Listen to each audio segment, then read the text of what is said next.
Hello my dear students. तो last class में हम लोगों ने new chapter p block discuss किया था और उस पी ब्लॉक में 15th ग्रुप या 5th ए ग्रुप मतलब नाइट्रोजन फैमिली हम लोग डिस्कस कर रहे थे। और नाइट्रोजन फैमिली में जो टोटल मेंबर्स थे वो टोटल 6 मेंबर्स थे, जिनके नाम, एटॉमिक नंबर, एटॉमिक मास आपको पता होना चाहिए। और जो 6 मेंबर्स थे, nitrogen, phosphorus, arsenic, antimony, bismuth और मॉस्कोवियम। अब ये जो 5 एलिमेंट्स हैं, इनका फिजिकल इन सभी 5th एलिमेंट को, पांचों एलिमेंट को हम लोग एक साथ निकोजेन कह रहे थे और इनके द्वारा बनाए गए कंपाउंड्स को हम लोग निकोमाइड्स कह रहे थे।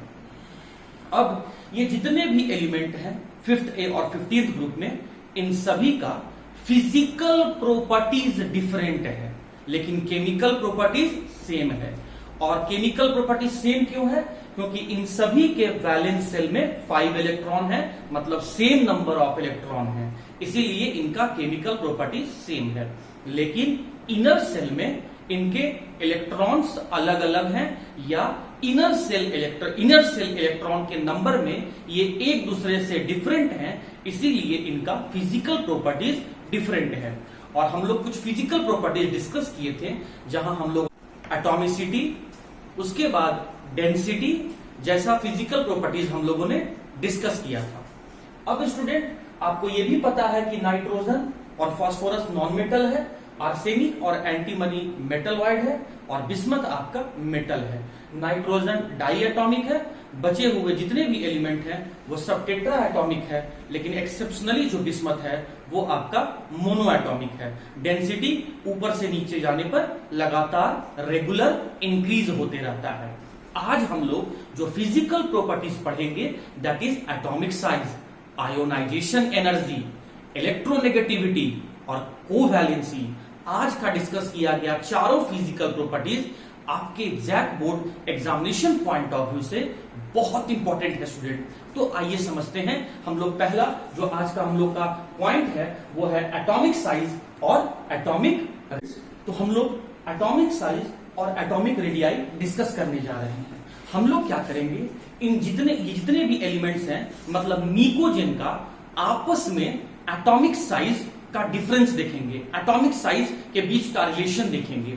तो आप जानते हैं कि एटॉमिक साइज का दूसरा नाम एटॉमिक रेडियाई होता है और एटॉमिक साइज और एटॉमिक रेडियाई का सिंबल आर होता है। ये तो आप मैथ्स में कई बार पढ़ चुके हैं कि रेडियस का सिंबल तो स्मॉल आर ही होता है। तो उसी तरीके से एटॉमिक साइज और एटॉमिक रेडियाई का सिंबल भी आर है। लेकिन अब बात आता है स्टूडेंट कि एटॉमिक साइज और एटॉमिक रेडियाई क्या होता है। तो आप समझिएगा जो मैं यहां बताने जा रहा हूं। देखिए, जब कभी भी दो या दो से ज्यादा एटम, आप देख सकते हैं स्टूडेंट कि इस नाइट्रोजन के वैलेंस सेल में सिर्फ 5 इलेक्ट्रॉन्स हैं, इसका ऑक्टेट नहीं पूरा है, ये अनस्टेबल है। आप देख सकते हैं स्टूडेंट कि फास्फोरस के वैलेंस सेल में 5 इलेक्ट्रॉन है, इसका भी ऑक्टेट नहीं पूरा है और ये भी अनस्टेबल है। तो नाइट्रोजन और फास्फोरस अपने स्टेबिलिटी को बढ़ाने के लिए, अपने ऑक्टेट को कंप्लीट करने के लिए वो किसी दूसरे नॉन मेटल के साथ या फिर मेटल के साथ बॉन्ड का फॉर्मेशन करता है। तो मैं वही कह रहा हूं, जब कभी 2 एटम या 2 से ज्यादा एटम अपने स्टेबिलिटी को बढ़ाने के लिए एक दूसरे से अट्रैक्ट होके और जब बॉन्ड का फॉर्मेशन करते हैं, मैंने क्या बोला? मैंने बोला कि जब कभी भी 2 या 2 से ज्यादा एटम अपने स्टेबिलिटी को बढ़ाने के लिए, अपने ऑक्टेट को पूरा करने के लिए एक दूसरे से अट्रैक्ट होकर बॉन्ड का फॉर्मेशन करते हैं, तो बॉन्ड बनाने वाले एटम के न्यूक्लियस और न्यूक्लियस के बीच के डिस्टेंस को हम लोग इंटर न्यूक्लियर डिस्टेंस कहते हैं, जिसको हम डी से दिखा रहे हैं। मैंने जो बोला वो ध्यान से सुनो। जब कभी 2 या 2 से ज्यादा एटम अपने स्टेबिलिटी को बढ़ाने के लिए एक दूसरे से अट्रैक्ट होकर बॉन्ड का फॉर्मेशन करते हैं, तो बॉन्ड बनाने वाले एटम के न्यूक्लियस और न्यूक्लियस के बीच का जो डिस्टेंस होता है, उसी डिस्टेंस को हम लोग इंटर न्यूक्लियर डिस्टेंस कहते हैं। अब इस इंटर न्यूक्लियर डिस्टेंस का जो हाफ डिस्टेंस होगा, इंटर न्यूक्लियर डिस्टेंस का जो हाफ डिस्टेंस होगा, उसे ही हम एटॉमिक रेडियस या एटॉमिक रेडियाई कहते हैं। तो एटॉमिक रेडियाई का सिंपल सा डेफिनेशन है my dear student, half of the inter nuclear distance between the two bonded atom is known as the atomic radii और एटॉमिक रेडियस। ये तो आपका मैथमेटिकल फॉर्मूला निकल के आ गया कि जब कभी डायमीटर का हाफ करेंगे तो रेडियस आएगा। लेकिन point to be noted, chemistry में आपको डायमीटर नहीं बोलना है, केमिस्ट्री में स्मॉल डी को बोलना है, इंटर न्यूक्लियर डिस्टेंस। और इंटर न्यूक्लियर डिस्टेंस का मतलब मैंने आपको बताया कि जो दो एटम बॉन्ड बनाए हैं उनका न्यूक्लियस से न्यूक्लियस के बीच का डिस्टेंस को इंटर न्यूक्लियर डिस्टेंस कहेंगे, और उस इंटर न्यूक्लियर डिस्टेंस को जब हम हाफ कर देंगे तो उसे ही हम रेडियस कहेंगे, उसे ही हम एटॉमिक रेडियस या एटॉमिक साइज कहेंगे। तो डेफिनेशन को समझने के बाद अब हमें एक और पॉइंट समझना होगा माय डियर स्टूडेंट। देखो इस कॉलम में ये फ्लो चार्ट बहुत इंपॉर्टेंट है। अगर ये समझ गए ना तो एटॉमिक रेडियस समझ गए, और एटॉमिक रेडियस अगर आप समझ गए ना तो आने वाला जो फिजिकल प्रॉपर्टीज हम लोग आयोनाइजेशन, एंथैल्पी, इलेक्ट्रोनेगेटिविटी डिस्कस करने वाले हैं वो सब समझ जाइएगा। देखिए सेल के अंदर में सब सेल के अंदर में ऑर्बिटल, और ऑर्बिटल के अंदर में इलेक्ट्रॉन होता है, ये तो आप जानते होंगे स्टूडेंट। अब देखिए जरा देखिए आप यहाँ पे फर्स्ट सेल में कौन सा सबसेल होता है, सिर्फ एक ही सबसेल होता है, एस सबसेल। और एस सबसेल में कितने ऑर्बिटल होते हैं, एक ही ऑर्बिटल होते हैं, और एक ऑर्बिटल में टोटल कितने इलेक्ट्रॉन होंगे, 2 इलेक्ट्रॉन होंगे, और दोनों इलेक्ट्रॉन कैसे रखे हुए रहेंगे, अपोजिट स्पिन के साथ रखे हुए होंगे। उसी तरीके से फिर से देखिए सेकेंड सेल की अगर बात करें तो सेकेंड सेल में कौन कौन से सबसेल होंगे, एस सबसेल और पी सबसेल। आपने क्या देखा कि फर्स्ट में सिर्फ एक ही सबसेल था, लेकिन सेकंड में आपका 2 सबसेल हो गया। जो नया सबसेल आया वो कौन सा रहा, पी सबसेल रहा। तो एस सबसेल में तो 1 ऑर्बिटल और पी सबसेल में 3 ऑर्बिटल, तो 1 + 3 कितना हो गया टोटल, 4 ऑर्बिटल। एक ऑर्बिटल में 2 इलेक्ट्रॉन, तो 4 ऑर्बिटल में कितने इलेक्ट्रॉन, टोटल 8 इलेक्ट्रॉन होंगे। फिर से देखो आप, अगर हम बात करते हैं थर्ड सेल के बारे में, तो थर्ड सेल में कौन कौन से सबसेल होते हैं स्टूडेंट, एस, पी और डी। तो फिर आपने जब इसका 2 सेकंड वाले सेल के साथ कंपैरिजन किया तो क्या देखा कि उसमें तो सिर्फ 2 ही सबसेल थे, लेकिन थर्ड वाले में फिर एक नया सबसेल आ गया और वो डी सबसेल है। एस सबसेल में 1 ऑर्बिटल, पी सबसेल में 3 ऑर्बिटल और डी सबसेल में 5 ऑर्बिटल। तो 5, 3, 8 और 1, 9 ऑर्बिटल। एक ऑर्बिटल में 2 इलेक्ट्रॉन, तो 9 ऑर्बिटल में 18 इलेक्ट्रॉन। ठीक है, अब आ जाओ फोर्थ सेल में। फोर्थ सेल में आपने क्या देखा, फिर एक नया सबसेल जुड़ गया। कौन सा नया सबसेल जुड़ गया, एफ सबसेल जुड़ गया। एस सबसेल में कितने ऑर्बिटल, 1। पी सबसेल में कितने ऑर्बिटल, 3। डी सबसेल में कितने ऑर्बिटल, 5। एफ सबसेल में कितने ऑर्बिटल, 7। अरे जो है वो तो मैं यहाँ पर सीधा सीधा ऑड नंबर यूज कर रहा हूँ, 1, 3, 5, 7। तो 1, 3 और 5 और 7 सभी को ऐड कर दो तो कितना हो जाएगा, 16। अच्छा, एक ऑर्बिटल में 2 इलेक्ट्रॉन, तो 16 ऑर्बिटल में कितना इलेक्ट्रॉन हो गया, 32 इलेक्ट्रॉन हो गया। अब माय डियर स्टूडेंट, अब यहां से देखो क्या सेल, अब पहले 1 और 2 का कंपैरिजन करो। क्या सेल के बढ़ने से सबसेल बढ़ा, क्या सबसेल के बढ़ने से ऑर्बिटल बढ़ा, क्या ऑर्बिटल के बढ़ने से इलेक्ट्रॉन भी बढ़ रहा है। फिर से देखो मैं सेकंड से थर्ड सेल की तरफ आ रहा हूं। क्या सेल के बढ़ने से सबसेल बढ़ रहा है, क्या सबसेल के बढ़ने से ऑर्बिटल बढ़ रहा है, क्या ऑर्बिटल के बढ़ने से इलेक्ट्रॉन बढ़ रहा है, ऑब्वियसली बढ़ रहा है। अब फिर से देखो, क्या सेल थर्ड से फोर्थ सेल की तरफ तुम आया, क्या सेल के बढ़ने से सबसेल बढ़ा, बिल्कुल बढ़ा। क्या सबसेल के बढ़ने से ऑर्बिटल बढ़ा, बिल्कुल बढ़ा। क्या ऑर्बिटल के बढ़ने से इलेक्ट्रॉन बढ़ा, बिल्कुल बढ़ा। और अगर इलेक्ट्रॉन बढ़ते चला जा रहा है माय डियर स्टूडेंट्स, तो इलेक्ट्रॉन के बीच में क्या किस तरह का फोर्स काम करेगा, सेम चार्ज के बीच में तो हमेशा फोर्स ऑफ रिपल्सन काम करेगा। और जरा मेरे हाथों पे गौर करना, अगर मैं इसको एक इलेक्ट्रॉन मान रहा हूं और इसको एक अलग इलेक्ट्रॉन नेगेटिव चार्ज पार्टिकल मान रहा हूं, तो अगर इन दोनों के बीच में रिपल्सन हो रहा है तो देखो इस रिपल्सन के कारण से देखो क्या हुआ, दोनों के बीच का डिस्टेंस बढ़ गया, मतलब दोनों के बीच का साइज बढ़ चुका है। तो वही मैं कह रहा हूं कि सेल के बढ़ने से सबसेल बढ़ता है, सबसेल के बढ़ने से ऑर्बिटल बढ़ता है, ऑर्बिटल के बढ़ने से इलेक्ट्रॉन बढ़ता है, इलेक्ट्रॉन के बढ़ने से फोर्स ऑफ रिपल्सन बढ़ता है, फोर्स ऑफ रिपल्सन के बढ़ने से एटॉमिक साइज बढ़ जाता है। माय डियर स्टूडेंट्स, मैं इसी ट्रेंड को मैं यहाँ लिख रहा हूँ, आप अपने कॉपी में नोट डाउन कर लेना ताकि आगे आने वाले पी ब्लॉक के चैप्टर में ये ट्रेंड आपको याद रहे। सेल के बढ़ने से सबसेल बढ़ा, सबसेल के बढ़ने से ऑर्बिटल बढ़ा, ऑर्बिटल बढ़ा, ऑर्बिटल के बढ़ने से इलेक्ट्रॉन बढ़ा, मैं यहां लिख रहा हूं इलेक्ट्रॉन बढ़ा, इलेक्ट्रॉन के बढ़ने से फोर्स ऑफ रिपल्सन बढ़ा, और फोर्स ऑफ रिपल्सन के बढ़ने से साइज क्या हो गया, इंक्रीज हो गया। तो अब इसी बात को आप यहां अप्लाई करो। जब आप ग्रुप में टॉप टू बॉटम चल के आ रहे हो, मतलब नाइट्रोजन से जब आप बिस्मथ की तरफ आ रहे हो, तो जरा देखो क्या आउटर मोस्ट सेल में सेल का नंबर बढ़ रहा है। नाइट्रोजन का आउटर मोस्ट सेल क्या है, 2 है। फास्फोरस का आउटर मोस्ट सेल क्या है, 3 है। 2 से 3 हो गया, बढ़ा, सेल का वैल्यू बढ़ा। अब आर्सेनिक में आ जाओ, आर्सेनिक में आउटर मोस्ट सेल क्या है, 4 हो गया, 3 से 4 हो गया, फिर 4 से क्या हो गया, 5 हो गया, 5 से क्या हो गया, 6 हो गया। मतलब जैसे जैसे आप ग्रुप में ऊपर से नीचे की तरफ आते हो, as you move in the group from top to bottom, shell increases, subshell increases, orbital increases, electron increases, hence the force of repulsion increases and hence the size increases। आपको सीधा एक वर्ड बोलना है, ये तो इसका लॉजिक है, बचा हुआ जितना पॉइंट है स्टूडेंट, ये सब तो इसका लॉजिक है। आपको सिर्फ एक वर्ड बोलना है कि जब हम ग्रुप में टॉप टू बॉटम मूव करते हैं, नंबर ऑफ सेल इंक्रीज कर जाता है, और उस नंबर ऑफ सेल के इंक्रीज करने के कारण से ही एटॉमिक साइज या एटॉमिक रेडियाई जो है वो आपका इंक्रीज हो जाता है। तो उम्मीद करते हैं स्टूडेंट आपको ये बात। कंक्लूसिव पॉइंट मैंने क्या बोला स्टूडेंट, कि ग्रुप में ऊपर से नीचे आते हैं तो सेल का वैल्यू बढ़ते जाता है, और इसीलिए एटॉमिक साइज या एटॉमिक रेडियस इंक्रीज करते चला जाता है। तो अगर मैं ऑर्डर की बात करूंगा, और किस तरह की ऑर्डर के बारे में बात कर रहा हूं, increasing order of atomic radii. तो नाइट्रोजन से बड़ा साइज किसका होगा, फास्फोरस का। फास्फोरस से बड़ा साइज किसका होगा, आर्सेनिक का। आर्सेनिक से बड़ा एटॉमिक रेडियस साइज किसका होगा, एंटीमनी का। और एंटीमनी से बड़ा साइज किसका होगा, बिस्मथ का होगा। लेकिन माय डियर स्टूडेंट एक पॉइंट आप और सुनो, देखो आपको ये वैल्यू याद नहीं करना है, ये एटॉमिक साइज का वैल्यू लिखा हुआ है, ये सब एटम्स है, और ये नाइट्रोजन के एटम, फास्फोरस के एटम्स, ये सब लिखे हुए हैं आपके सामने, और इन सभी का एटॉमिक साइज या एटॉमिक रेडियस लिखा हुआ है।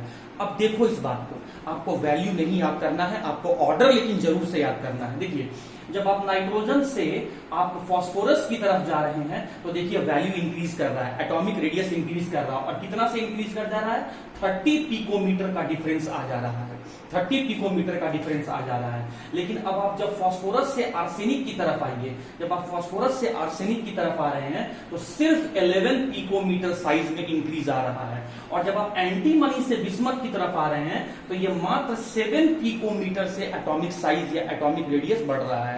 तो यहां पर एक पॉइंट हमें ये कंक्लूसिव पॉइंट ये समझ में आता है कि नाइट्रोजन और से फास्फोरस की तरफ जाने में एटॉमिक साइज ज्यादा बढ़ता है, लेकिन फास्फोरस से आर्सेनिक या फिर एंटीमनी से बिस्मथ जाने में एटॉमिक साइज कम बढ़ रहा है। ऐसा क्यों हो रहा है कि इसके कंपैरेटिवली, नाइट्रोजन फास्फोरस के कंपैरेटिवली आर्सेनिक एंटीमनी में या एंटीमनी बिस्मथ में एटॉमिक रेडियाई का इंक्रीज कम हो रहा है। तो इसके पीछे लॉजिक है माय डियर स्टूडेंट कि आर्सेनिक में इनर सेल डी सबसेल है, बिस्मथ में इनर मोस्ट सेल आपका 4f सबसेल है। मैंने अभी अभी आपको बताया था कि सेल के इंक्रीज करने से सबसेल ऑर्बिटल, इलेक्ट्रॉन और फोर्स ऑफ रिपल्सन बढ़ता है।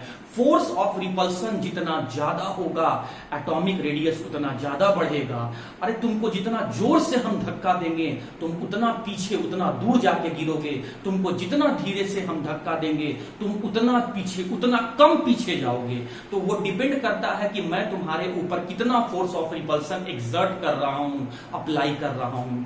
आप जानते हैं कि डी सबसेल के ऑर्बिटल में रहने वाला इलेक्ट्रॉन या फिर एफ सबसेल के ऑर्बिटल में रहने वाला इलेक्ट्रॉन पुअर रिपल्सन लगाता है, पुअर स्क्रीनिंग इफेक्ट लगाता है, पुअर शील्डिंग इफेक्ट लगाता है। और जब पुअर रिपल्सन लगाएगा तो ऑब्वियसली जो आपका साइज का इंक्रीमेंट होगा, साइज में जो बढ़ोतरी होगा वो थोड़ा कम ही होगा। तो due to presence of inner most d subshell and inner most f subshell orbital electron, मैं फिर से बोल रहा हूं, due to presence of innermost subcell नहीं, innermost subcell D and innermost subcell F, there is very less repulsive force and hence the increment in atomic size or atomic radii is also very less. तो उम्मीद करता हूं atomic size और atomic radii का, पहले atomic size का definition, atomic size क्यों बढ़ा, एटॉमिक साइज का ऑर्डर कैसा होता है, और उसके बाद जो एटॉमिक साइज में इंक्रीमेंट होता है वो ग्रुप में नीचे जाने पर बढ़ता जरूर है, लेकिन जो बढ़ोतरी होता है, जो इंक्रीमेंट होता है वो कम देखा गया है due to presence of inner most d subshell orbital electron and inner most f subshell orbital electron. Atomic radius और एटॉमिक साइज के बारे में ये बहुत इंपॉर्टेंट पॉइंट्स और बहुत अच्छे कंसेप्ट आपको समझ में आ गए होंगे। ओके स्टूडेंट, तो हम लोग अब नेक्स्ट टॉपिक की तरफ मूव करते हैं जिसे हम आयोनाइजेशन। फ्रेंड्स, तो एटॉमिक साइज, एटॉमिक रेडियस को समझने के बाद एक और बहुत इंपॉर्टेंट फिजिकल प्रॉपर्टीज हम लोग देखने जा रहे हैं और वो है आयोनाइजेशन इंथैल्पी। अब इंथैल्पी का सिंबल क्या है माय डियर स्टूडेंट? इंथैल्पी का सिंबल होता है डेल्टा एच। डेल्टा एच ये इंथैल्पी का सिंबल है और इंथैल्पी के आगे क्या लिखा हुआ है? आयोनाइजेशन। तो ये डेल्टा और एच के बीच में मैं एक अल्फाबेट स्मॉल आई लिख रहा हूं। अब ये डेल्टा एच आई पढ़ने का तरीका है डेल्टा एच आई, और आज के बाद कभी भी अगर डेल्टा एच आई कहीं लिखा हुआ है तो आप समझ जाना कि आयोनाइजेशन इंथैल्पी लिखा हुआ है। अब पहले तो हम लोग ये समझेंगे कि आयोनाइजेशन इंथैल्पी क्या होता है। तो इसके लिए मैंने क्या किया स्टूडेंट, एक एटम कंसीडर किया। वो कौन से टाइप का एटम है? ए टाइप का। मान लेते हैं, कंसीडर कर लेते हैं कि कोई ए टाइप का एटम है, लेकिन वो एटम कैसा है? न्यूट्रल है। न्यूट्रल मतलब उसमें कोई चार्ज नहीं है, वो न तो कैटायन होना चाहिए और न तो एनायन होना चाहिए, मतलब ये नहीं होना चाहिए, न्यूट्रल एटम होना चाहिए। उसके बाद कैसा होना चाहिए? आइसोलेटेड एटम होना चाहिए। ये कैसा बना हुआ है? ये तो बॉन्डेड है, जहां पर एक एटम ए दूसरे एटम ए के साथ जुड़ा हुआ है, तो बॉन्डेड भी नहीं होना चाहिए। कैसा होना चाहिए? अकेला, सिंगल, नॉन बॉन्डेड, आइसोलेटेड। फिर किस स्टेट में होना चाहिए? गैसियस स्टेट में, इसीलिए सिंबल जी लिखा हुआ है। वो ऐसा नहीं होना चाहिए, सॉलिड स्टेट नहीं चलेगा, वो लिक्विड स्टेट भी नहीं चलेगा, मतलब ये कंडीशन नहीं होना चाहिए। न तो आयनिक होना चाहिए, न तो बॉन्डेड होना चाहिए, न तो सॉलिड लिक्विड स्टेट में होना चाहिए। तो कैसा होना चाहिए? न्यूट्रल होना चाहिए, आइसोलेटेड मतलब नॉन बॉन्डेड होना चाहिए, और गैसियस होना चाहिए। तो ये मैंने न्यूट्रल, आइसोलेटेड, गैसियस एटम लिए हैं। और आप जानते हैं कि एटम के सेंट्रल पार्ट को न्यूक्लियस कहते हैं, और एटम का जो शेप होता है वो स्फेरिकल होता है। तो इसलिए मैंने यहाँ पर स्फेरिकल सेल साइज आप देख रहे हैं जो सर्कुलर बना हुआ है, ये आपको सेल को इंडिकेट कर रहा है, और सेल में मैंने इलेक्ट्रॉन डॉटेड से इलेक्ट्रॉन को दिखाया है। और ये जो मैंने थोड़ा सा बड़ा साइज का यहाँ डॉट दिखाया है, ये बता रहा है outer most electron, outer most shell में रहने वाला इलेक्ट्रॉन। तो देखिए यहाँ पर मैं क्या बोल रहा हूं, इस आउटर मोस्ट सेल में, जैसे मान लेता हूं कि ये फर्स्ट सेल है, ये सेकंड सेल है, ये थर्ड सेल है, ये फोर्थ सेल है, ये फिफ्थ सेल है, तो 1 2 3 4 5 में से सबसे लार्जर वैल्यू कौन सा है? फिफ्थ लार्जर वैल्यू है। तो आउटर मोस्ट सेल कौन सा हुआ? फिफ्थ सेल हुआ। तो इस सब सेल में क्या दिख रहा है आपको? इलेक्ट्रॉन। तो आउटर मोस्ट सेल्स के किस तरह का एटम का? न्यूट्रल, आइसोलेटेड, गैसियस एटम के आउटर मोस्ट सेल में रहने वाले इलेक्ट्रॉन को पुल करके बाहर निकालना, और पुल करके बाहर निकालना और एटम को कैटायन में बदल देना के लिए जो एनर्जी आपको लगेगा उसे ही हम आयोनाइजेशन इंथैल्पी या आयोनाइजेशन एनर्जी कहते हैं। मैं फिर से बोल रहा हूं, आप मेरी बातों को ध्यान से सुनें। आपको एटम कैसा लेना है? Neutral, isolated, gaseous atom. इसमें से कोई नहीं होना चाहिए, मतलब चार्ज नहीं होना चाहिए, बॉन्डेड नहीं होना चाहिए, सॉलिड या लिक्विड स्टेट में नहीं होना चाहिए। न्यूट्रल, अकेला मतलब आइसोलेटेड, गैसियस एटम होना चाहिए। तो इस न्यूट्रल, आइसोलेटेड, गैसियस एटम के जो आउटर मोस्ट सेल में इलेक्ट्रॉन होगा, उस इलेक्ट्रॉन को पुल करके निकालने में जो एनर्जी लगेगा उसी को हम कहते हैं आयोनाइजेशन एनर्जी। तो बात आया कि आखिर इस इलेक्ट्रॉन को पुल करने में एनर्जी क्यों लग रहा है? तो माय डियर स्टूडेंट, आप ये बात जानते हैं कि एक एटम का जो कॉन्स्टिट्यूएंट पार्टिकल्स होता है वो प्रोटॉन, इलेक्ट्रॉन और न्यूट्रॉन होता है। न्यूट्रॉन को आप भूलिए, आप प्रोटॉन और इलेक्ट्रॉन पे गौर कीजिए। दो प्रोटॉन पॉजिटिवली चार्ज पार्टिकल है और इलेक्ट्रॉन नेगेटिवली चार्ज पार्टिकल है, और दो अपोजिट चार्ज के बीच में लगने वाला फोर्स जो होता है वो इलेक्ट्रोस्टैटिक फोर्स होता है। ये इलेक्ट्रोस्टैटिक फोर्स चार्ज के नेचर पे डिपेंड करता है। अगर दोनों सेम नेचर का चार्ज है तो लगने वाला electrostatic force force of repulsion होगा, और अगर दोनों अपोजिट नेचर का चार्ज है तो लगने वाला electrostatic force force of repulsion होगा।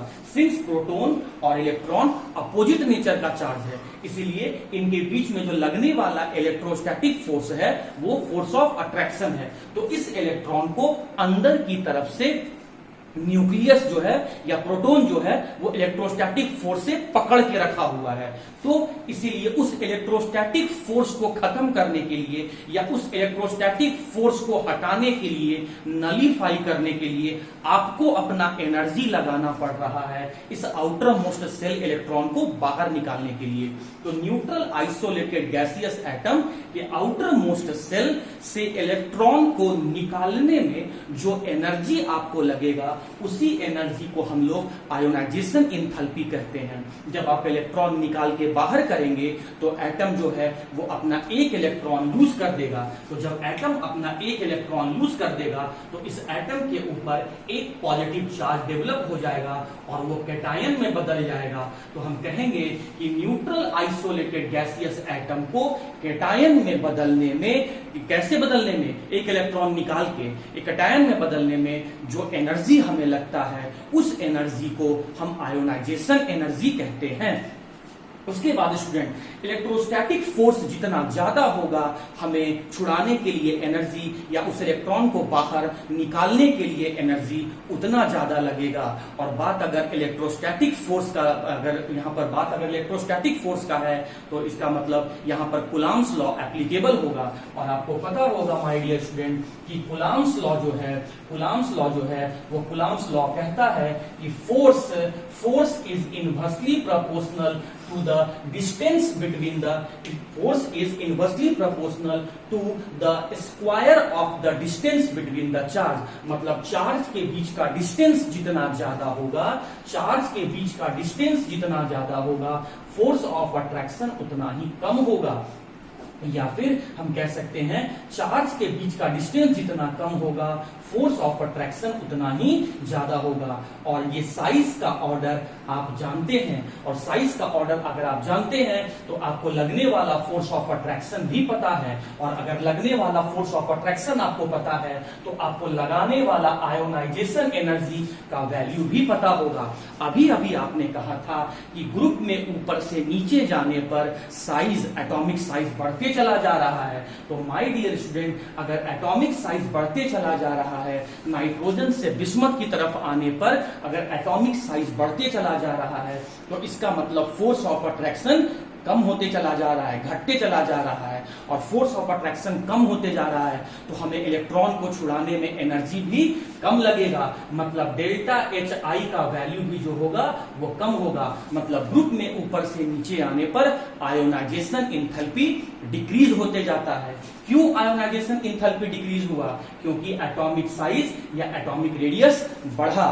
सुनो मेरी बात ध्यान से, मैंने क्या बोला कि न्यूट्रल आइसोलेटेड गैसियस एटम के आउटर मोस्ट सेल से इलेक्ट्रॉन को बाहर निकालकर एक न्यूट्रल आइसोलेटेड गैसियस एटम को कैटायन में बदल देने में जो एनर्जी आपको लगाना पड़ेगा वो एनर्जी ही कहलाएगा आयोनाइजेशन एनर्जी। तो आपको एनर्जी कम लगाना पड़ेगा कि ज्यादा लगाना पड़ेगा वो डिपेंड करेगा कि न्यूक्लियस उस आउटर मोस्ट इलेक्ट्रॉन को स्ट्रांगली पकड़ के रखा है कि लूजली पकड़ के रखा है। और वो स्ट्रांगली और लूजली वो डिपेंड करेगा distance between the nucleus and the valence shell electron. अगर डिस्टेंस बढ़ेगा तो ऑब्वियसली बात है फोर्स ऑफ अट्रैक्शन घटेगा, क्योंकि यही कुलाम्स लॉ कहता है। मैंने यहाँ कुलाम्स लॉ क्यों लगाया? क्योंकि यहाँ पर इलेक्ट्रोस्टैटिक फोर्स लग रहा है। इलेक्ट्रोस्टैटिक फोर्स क्या होता है? दो स्टैटिक चार्जेस के बीच में लगने वाला फोर्स ऑफ इंटरैक्शन, यही फिजिक्स में पढ़ाया गया होगा। दो स्टैटिक चार्ज में रहने वाला फोर्स ऑफ इंटरैक्शन को इलेक्ट्रोस्टैटिक फोर्स कहते हैं। सिंस इनके बीच में कुलाम्बिक फोर्स लग रहा है तो कुलाम्स लॉ भी एप्लीकेबल होगा। कुलाम्स लॉ अगर एप्लीकेबल होगा तो साइज बढ़ा, नाइट्रोजन से बिस्मथ की तरफ जाने पर साइज बढ़ा तो फोर्स ऑफ अट्रैक्शन घटा, फोर्स ऑफ अट्रैक्शन घटते चला जा रहा है, मतलब न्यूक्लियस का इलेक्ट्रॉन पे पकड़ कम होते चला जा रहा है, तो हमको भी छुड़ाने में एनर्जी कम लगेगा। अरे मैंने पेन को पकड़ रखा है और आपको पेन को छुड़ा के बाहर ले जाना है, अगर मैं पेन को लूजली पकड़ के रखूंगा तो आपको भी कम ही एनर्जी लगाना पड़ेगा। मैं स्ट्रांगली पकड़ के रख लूंगा तो आपको भी पेन को छुड़ाने में ज्यादा एनर्जी लगेगा।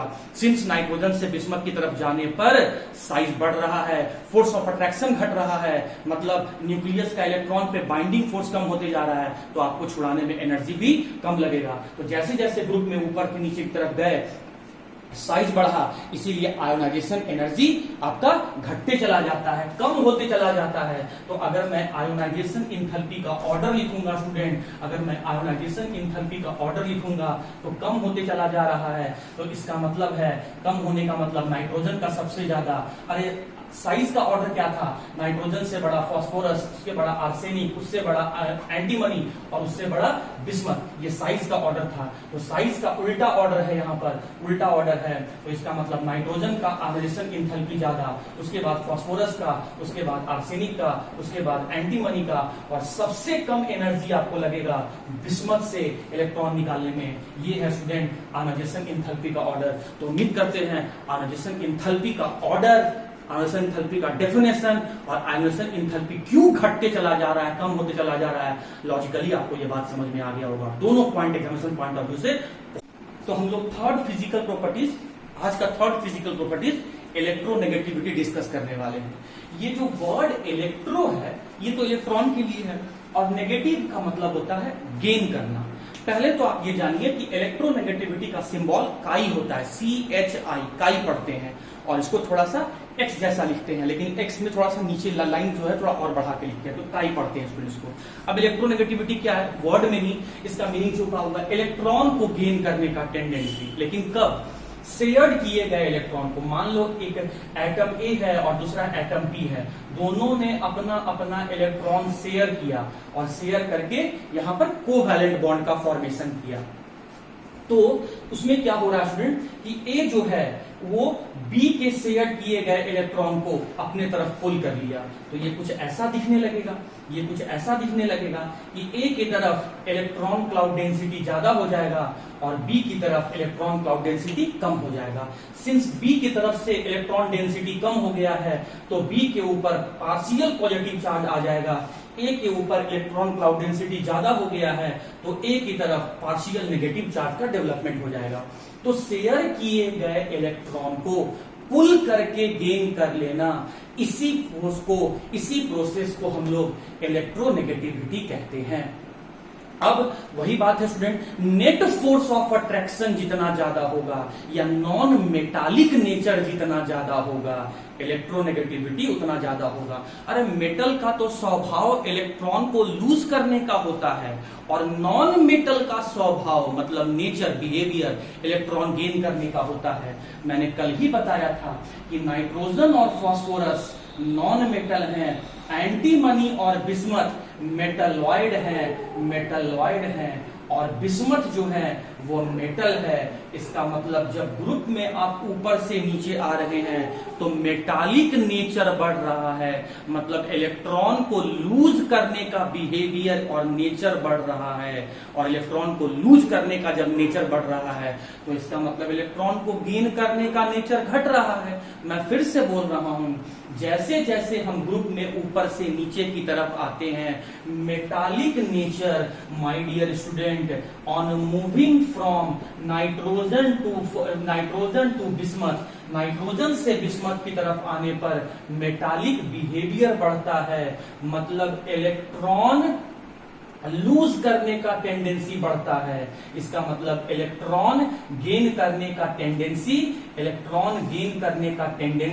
घट रहा है, और इलेक्ट्रॉन गेन करने का टेंडेंसी अगर घट रहा है तो ऑब्वियसली इलेक्ट्रोनेगेटिविटी घट रहा है। तो ग्रुप में नाइट्रोजन से बिस्मथ की तरफ आने पर मेटालिक नेचर बढ़ता है, इसीलिए इलेक्ट्रोनेगेटिविटी आपका मेटालिक नेचर बढ़ता है, इसीलिए इलेक्ट्रोनेगेटिविटी घटता है। या फिर आप ये भी तो जानते हैं कि फोर्स ऑफ अट्रैक्शन जितना ज्यादा होगा इलेक्ट्रॉन को गेन करने का टेंडेंसी उतना ज्यादा होगा। अरे ऊपर से नीचे आने पर तो साइज बढ़ रहा है। अरे आप ये फॉर्मूला कूलम्बिक फोर्स आप जानते हैं my dear student, force of attraction is inversely proportional to are.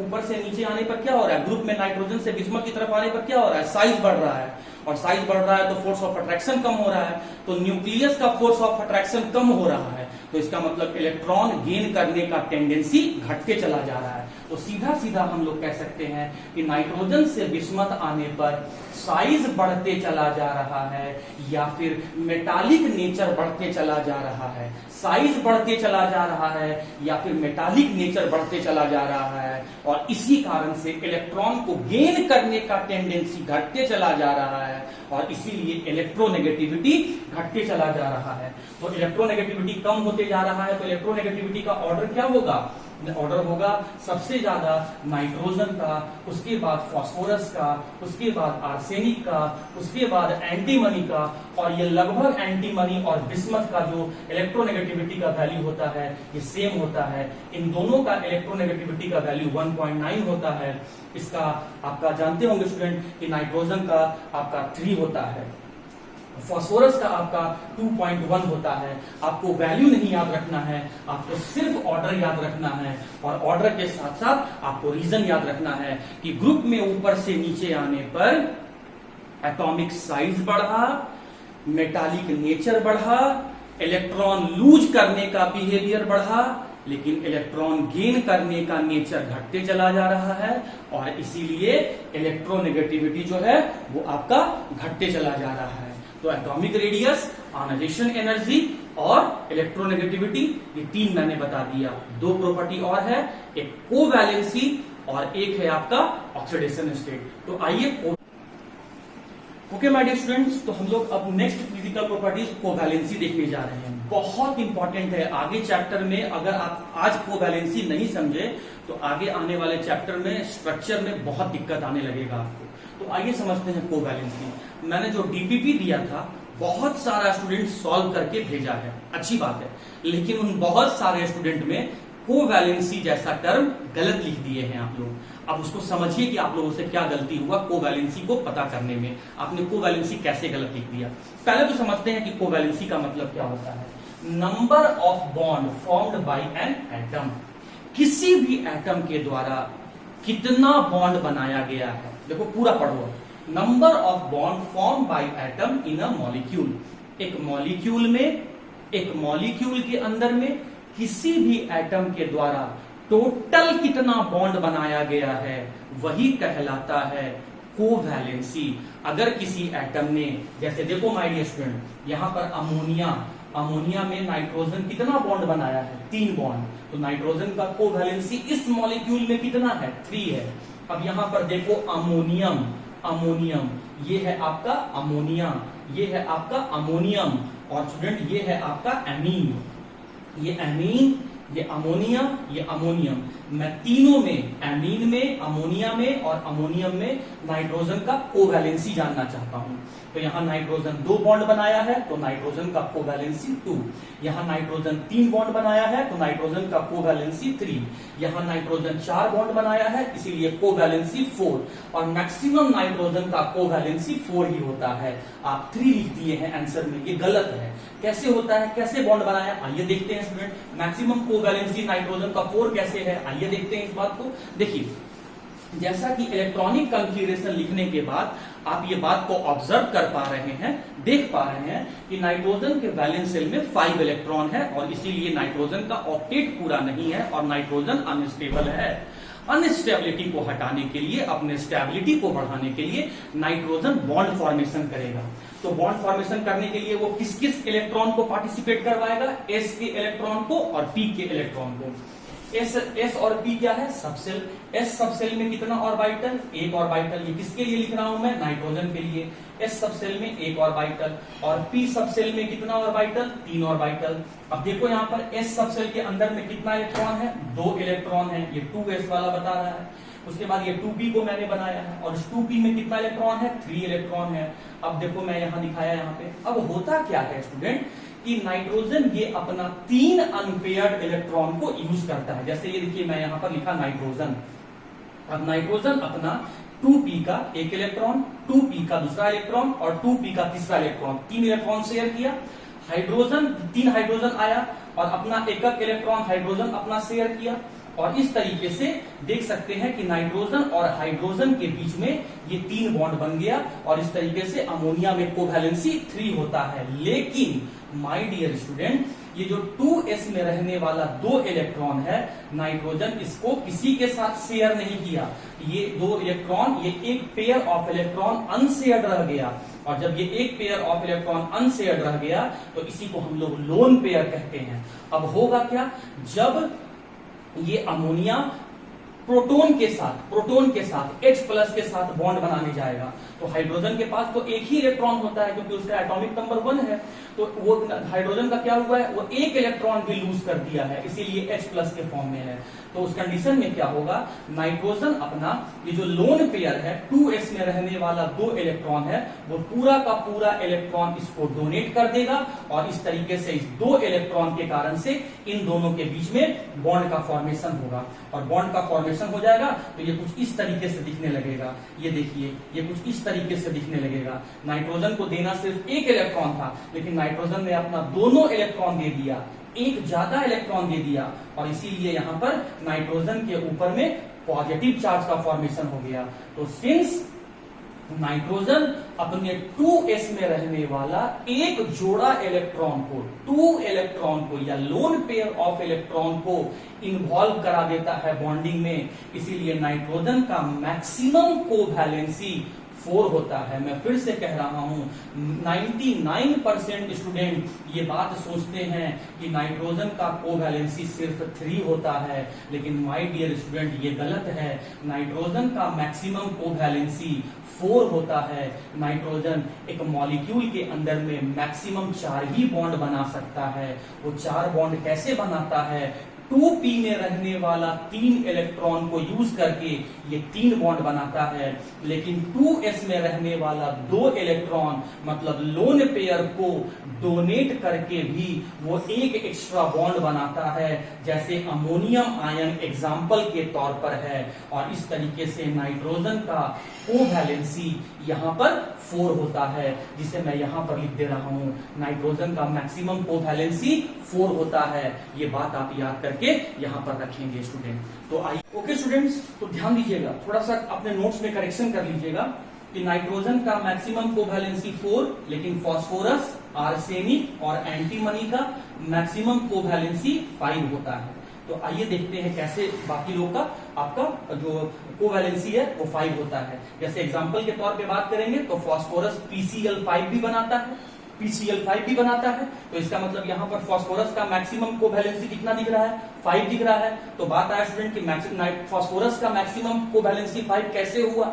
Nitrogen का सर उसी ग्रुप में रहने वाला नाइट्रोजन भी मेंबर था, लेकिन उसका तो 5 नहीं हुआ, फास्फोरस का 5 कैसे हुआ। तो देखिए, ध्यान से देखिए, फास्फोरस के वैलेंस शेल में भी 5 इलेक्ट्रॉन है, इसका भी ऑक्टेट पूरा नहीं है, ये भी अनस्टेबल है, ये भी ऑक्टेट पूरा करना चाहेगा, ये भी स्टेबल होना चाहेगा, ये भी बॉन्ड फॉर्मेशन में पार्टिसिपेट करता है अपने आउटर मोस्ट सेल या वैलेंस इलेक्ट्रॉन को यूज करके। 3s में रहने वाला 2 इलेक्ट्रॉन मैंने यहां पर दिखाया है, 3p में रहने वाला 3 इलेक्ट्रॉन को मैंने यहां पर दिखाया है। और माय डियर स्टूडेंट, ये भी आपको पता होगा कि 3d एग्जिस्ट करता है, तो 3d में एक भी इलेक्ट्रॉन नहीं है, इसीलिए मैं यहां पर इसको वैकेंट दिखाया हूं, मैं खाली दिखाया हूं। तो देखिए यहां पर क्या होता है, समझना बात को। देखो, फास्फोरस जो है वो अपना 3p में रहने वाला 3 इलेक्ट्रॉन को यूज करता है, 3 बॉन्ड बनाता है, और इस तरीके का एग्जाम्पल PCl3 होता है। फिर से बोल रहा हूं, फास्फोरस 3p में रहने वाले 3 इलेक्ट्रॉन को यूज करता है, 3 बॉन्ड बनाता है, और इसीलिए PCl3 जैसा मॉलिक्यूल एग्जिस्ट करता है। 3s में रहने वाला जो एक पेयर ऑफ इलेक्ट्रॉन है, जिसको वो शेयर नहीं किया, जिसको वो लोन पेयर के फॉर्म में रखे हुए हैं, इसमें 2 इलेक्ट्रॉन में से एक इलेक्ट्रॉन को एक्साइट करवा के, मतलब एक्स्ट्रा एनर्जी देके 3s से मूव करा के, 3s से मूव करा के, इस एक इलेक्ट्रॉन को मूव करा के 3D में भेज देता है। तो अब जब 3s का 2 इलेक्ट्रॉन में से एक इलेक्ट्रॉन जब आपका 3p में चला गया, तो अब देखिए टोटल अनपेयर्ड इलेक्ट्रॉन का संख्या 5 हो गया। टोटल अनपेयर्ड इलेक्ट्रॉन 5 हो गया। अब इस पांचों इलेक्ट्रॉन को शेयर करके फास्फोरस 5 बॉन्ड बनाता है, जिसका एग्जाम्पल PCl5 है। बात आया स्टूडेंट कि सर फास्फोरस की तरह नाइट्रोजन अपने इस 2s में रहने वाले इलेक्ट्रॉन को एक्साइट करके 2d में क्यों नहीं भेजा? बहुत इंपॉर्टेंट क्वेश्चन है। फास्फोरस जैसे अपने 3s के इलेक्ट्रॉन को एक्साइट करके 3d में भेज दिया, वैसे ही नाइट्रोजन अपने एक पेयर में से, एक जोड़ा में से एक इलेक्ट्रॉन को एक्साइट करके 2d में क्यों नहीं भेजा? अरे 2d एग्जिस्ट ही नहीं करता है। 2d एग्जिस्ट क्यों नहीं करता है? देखो यहां पर सेल का वैल्यू क्या है? 2d में 2 क्या बता रहा है? सेल का वैल्यू क्या है? 2। डी का वैल्यू, डी किसको बता रहा है? सबसेल को बता रहा है। सबसेल को किस सिंबल से लिखते हो? याद करो, एटॉमिक स्ट्रक्चर चैप्टर 11 में मैंने पढ़ाया है। सबसेल का सिंबल क्या होता है? एल। डी के लिए एल का वैल्यू क्या है? 3। अरे कभी भी सबसेल का वैल्यू सेल के वैल्यू से बड़ा नहीं हो सकता। आप इस बात को समझो स्टूडेंट। कभी भी तुम्हारे घर में कमरे का साइज, रूम का साइज तुम्हारे घर के साइज से बड़ा नहीं हो सकता। कभी भी बुक का साइज, किताब का साइज बैग के साइज से बड़ा नहीं हो सकता। कभी भी बेटे का उम्र बाप के उम्र से ज्यादा नहीं हो सकता। उसी तरीके से कभी भी सबसेल का वैल्यू सेल के वैल्यूज के बराबर या बड़ा नहीं हो सकता।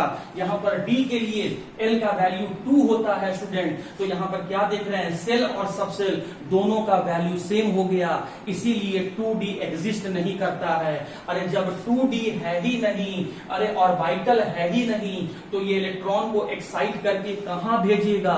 इसीलिए 2d एग्जिस्ट नहीं करता है। इसीलिए नाइट्रोजन बाकी एलिमेंट्स की तरह अपने इलेक्ट्रॉन का एक्साइटमेंट नहीं करवाता है, पेयर्ड इलेक्ट्रॉन को अनपेयर्ड नहीं कर पाता है, और इसीलिए वो मैक्सिमम 4 ही बॉन्ड बनाता है। लेकिन फास्फोरस, आर्सेनिक और एंटीमनी जो है उनके पास वैकेंट डी ऑर्बिटल होता है। इलेक्ट्रॉन का एक्साइटमेंट करवा के इलेक्ट्रॉन को अनपेयर्ड कर देते हैं, और इसीलिए फास्फोरस, आर्सेनिक और एंटीमनी जो है वो मैक्सिमम कोवैलेंसी 5 यहां पर शो करता है। मैं 2 पॉइंट को फिर से रिपीट कर देता हूं। नाइट्रोजन का मैक्सिमम कोवैलेंसी 4, मतलब नाइट्रोजन मैक्सिमम कितना बॉन्ड बनाता है? 4 बॉन्ड। 4 बॉन्ड कैसे बनाया? P में रहने वाले 3 अनपेयर्ड इलेक्ट्रॉन से 3 बॉन्ड बनाया, और S में रहने वाला 2 इलेक्ट्रॉन, एक पेयर इलेक्ट्रॉन को पूरा डोनेट करके चौथा बॉन्ड बना देता है, जिसका एग्जांपल अमोनियम है। फास्फोरस, आर्सेनिक, एंटीमनी जो है वो 5 बॉन्ड बनाते हैं। कैसे 5 बॉन्ड बनाते हैं? सेकंड क्वेश्चन है कि नाइट्रोजन 5 बॉन्ड क्यों नहीं बनाया? नाइट्रोजन मैक्सिमम कोवैलेंसी 5 क्यों नहीं शो किया? इसका आंसर जाएगा, नाइट्रोजन के पास 2d वैकेंट ऑर्बिटल नहीं होता है। 2d वैकेंट ऑर्बिटल नहीं होता है, इसलिए नाइट्रोजन मैक्सिमम कोवैलेंसी 4 शो करता है। लेकिन फास्फोरस, आर्सेनिक और एंटीमनी इनके पास वैकेंट d ऑर्बिटल होते हैं, इसीलिए इलेक्ट्रॉन को एक्साइटमेंट करवा के इलेक्ट्रॉन को अनपेयर्ड कर लेते हैं और मैक्सिमम 5 कोवैलेंसी शो करते हैं। फास्फोरस जिसमें मैक्सिमम 5 कोवैलेंसी शो कर रहा है, उसका एग्जांपल PCl5 है। नाइट्रोजन जिसमें मैक्सिमम कोवैलेंसी 4 शो कर रहा है, उसका एग्जांपल अमोनियम आयन है। तो उम्मीद करता हूं स्टूडेंट कोवैलेंसी भी आप ओके स्टूडेंट। तो फिजिकल प्रॉपर्टीज हम लोग पूरा कंप्लीट कर लिए। अब ये आपका ड्यूटी है, ये आपका होमवर्क है कि नेचर, अकरेंस, डेंसिटी, एलोट्रॉप्स, उसके बाद atomic radius, ionisation enthalpy, electronegativity और कोवैलेंसी, इन सभी का ऑर्डर आप लिख के आज के डीपीपी में सेंड करेंगे, जिसमें से ये 4 जो है ना लास्ट का student, that is atomic radius, ionisation enthalpy, electronegativity और कोवैलेंसी, ये बहुत इंपॉर्टेंट है। ऊपर का टर्म अगर आप याद नहीं भी रखते हैं तो एग्जामिनेशन पॉइंट ऑफ व्यू से बच जाइएगा, बट मैं कह रहा हूं, बार बार कह रहा हूं, टॉपर बनने के लिए एक्स्ट्रा ऑर्डिनरी आपको होना पड़ेगा, कुछ तो एक्स्ट्रा मेहनत आपको करना पड़ेगा। तो ये सब भी आपको याद रखना है, लेकिन इन पर विशेष ध्यान रखना है, आपको इस पर ज्यादा फोकस करना है। अब हम लोग आ रहे हैं केमिकल प्रॉपर्टीज। तो केमिकल प्रॉपर्टीज में स्टूडेंट आज हम लोग डिस्कस करने वाले हैं ऑक्सीडेशन स्टेट। तो बात आया, सबसे पहला बात आया कि ऑक्सीडेशन स्टेट होता क्या है। आइए इसी बात को हम लोग समझ लेते हैं। सीधा सीधा अगर हम आपसे बात करें, ऑक्सीडेशन स्टेट का मतलब है इलेक्ट्रॉन को लूज करके या इलेक्ट्रॉन को गेन करके, दोनों होता है, इलेक्ट्रॉन को लूज करके या इलेक्ट्रॉन को गेन करके अपने आप को स्टेबल बना लेना, इसी को कहते हैं ऑक्सीडेशन स्टेट। तो जरा आप गौर करेंगे स्टूडेंट, जरा आप गौर करेंगे, नाइट्रोजन, फास्फोरस, आर्सेनिक, एंटीमनी और बिस्मथ, सभी के वैलेंस सेल में कितने इलेक्ट्रॉन हैं? 5 इलेक्ट्रॉन है, देख सकते हैं सभी के वैलेंस सेल में 5 इलेक्ट्रॉन है, जिसको मैंने सर्कल किया हुआ है। तो वैलेंस सेल में जब 5 इलेक्ट्रॉन है, ये बिस्मथ का मैंने मिटा दिया है, आप पहले से देख लेना जो लिखा हुआ था पहले। तो सभी के वैलेंस सेल में 5 इलेक्ट्रॉन है, तो इसका मतलब ऑक्टेट पूरा करने के लिए 3 इलेक्ट्रॉन और चाहिए, 3 इलेक्ट्रॉन और गेन करना पड़ेगा। तो इसका मतलब सभी लोग जो हैं ऑक्टेट को पूरा करने के लिए 3 इलेक्ट्रॉन गेन करेंगे, ऑक्टेट को पूरा करेंगे और इस तरीके से -3 ऑक्सीडेशन स्टेट शो करेंगे। ये गेन करके -3 ऑक्सीडेशन स्टेट शो कर रहे हैं। अब बात आया लूज करने का, तो देखो वैलेंस सेल में कितना इलेक्ट्रॉन दिख रहा है? 5 दिख रहा है। इसमें से p में कितना इलेक्ट्रॉन है? 3, और s में कितना इलेक्ट्रॉन है? 2। अगर सिर्फ p से लूज करेगा तो +3, लूज करने के बाद तो पॉजिटिव साइन ही आता है। अगर सिर्फ p सब सेल के इलेक्ट्रॉन को लूज करेगा तो +3, s और p दोनों में से, वैलेंस सेल के s और p दोनों में से इलेक्ट्रॉन लूज कर देगा तो +5। तो इसका मतलब क्या हुआ? नाइट्रोजन -3 से लेकर +5 ऑक्सीडेशन स्टेट शो करता है। -3, -2, -1, 0, +1, +2, +3, +4, +5, इतना ऑक्सीडेशन स्टेट नाइट्रोजन शो करता है। फास्फोरस में भी देखो, गेन करके तो -3 शो किया, अब लूज करने का बात आया, सिर्फ p से लूज किया, सिर्फ p सबसेल से लूज किया तो +3 शो कर रहा है।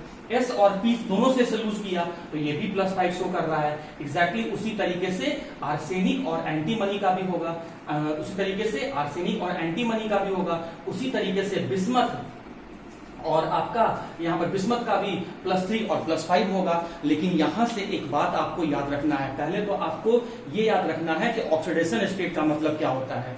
इलेक्ट्रॉन को गेन करके या इलेक्ट्रॉन को लूज करके, ये मैं ब्लू और ब्लैक से इसीलिए बनाया हूं, एक गेन वाला है तो दूसरा लूज वाला है। इलेक्ट्रॉन को गेन करके या इलेक्ट्रॉन को लूज करके अपने आप को स्टेबल बनाने में जितना इलेक्ट्रॉन का लूज किया गया या जितना इलेक्ट्रॉन को गेन किया गया उसे भी हम ऑक्सीडेशन स्टेट कहते हैं। जो इस ग्रुप के जो मेंबर्स हैं वो -3 और -3 से लेकर +5 ऑक्सीडेशन स्टेट शो करते हैं। मोस्ट कॉमन ऑक्सीडेशन स्टेट क्या होगा? -3 होगा। अब एक बात और सुनते जाना, जैसे जैसे ध्यान देना स्टूडेंट, जैसे जैसे हम ग्रुप में ऊपर से नीचे जाएंगे +5 शो करने का टेंडेंसी, देखो +5 सब शो कर रहा है, लेकिन जैसे जैसे हम ग्रुप में ऊपर से नीचे की तरफ जाएंगे +5 शो करने का टेंडेंसी, मतलब 5 इलेक्ट्रॉन को लूज करने का टेंडेंसी ये घटते चला जाएगा। क्यों घटते चला जाएगा? इसके पीछे रीजन है inert pair effect. My dear student, बहुत इंपॉर्टेंट बात मैं बोल रहा हूं, ये पता नहीं कितने एग्जाम में ये क्वेश्चन पूछा गया है, और अभी मैं 2 क्वेश्चन इसके बाद डिस्कस करूंगा कि सभी कोई -3, +3 और +5 शो कर रहे हैं, लेकिन +5 5 इलेक्ट्रॉन लूज करने का सबसे ज्यादा टेंडेंसी किसका है? नाइट्रोजन का। और सबसे कम टेंडेंसी किसका है? बिस्मथ का। नाइट्रोजन जैसे ही 5 इलेक्ट्रॉन को लूज करेगा वो हीलियम का कॉन्फ़िगरेशन अचीव कर लेगा। 1s2 किसका होता है? 2 इलेक्ट्रॉन किसका होता है? हीलियम का होता है। और हीलियम कैसा है? इनर्ट गैस है। तो नाइट्रोजन 5 इलेक्ट्रॉन को लूज करके इनर्ट गैस हीलियम के कॉन्फ़िगरेशन को अचीव कर लेता है। इसीलिए नाइट्रोजन का +5 शो करने का टेंडेंसी सबसे ज्यादा होता है। नाइट्रोजन के कंपैरिजन में फास्फोरस 5 इलेक्ट्रॉन लूज करना नहीं चाहेगा, और बिस्मथ तो बिल्कुल भी 5 इलेक्ट्रॉन लूज करना नहीं चाहेगा। इसका मतलब है बिस्मथ कभी भी BiCl5, मतलब बिस्मथ कभी भी 5 बॉन्ड नहीं बनाएगा।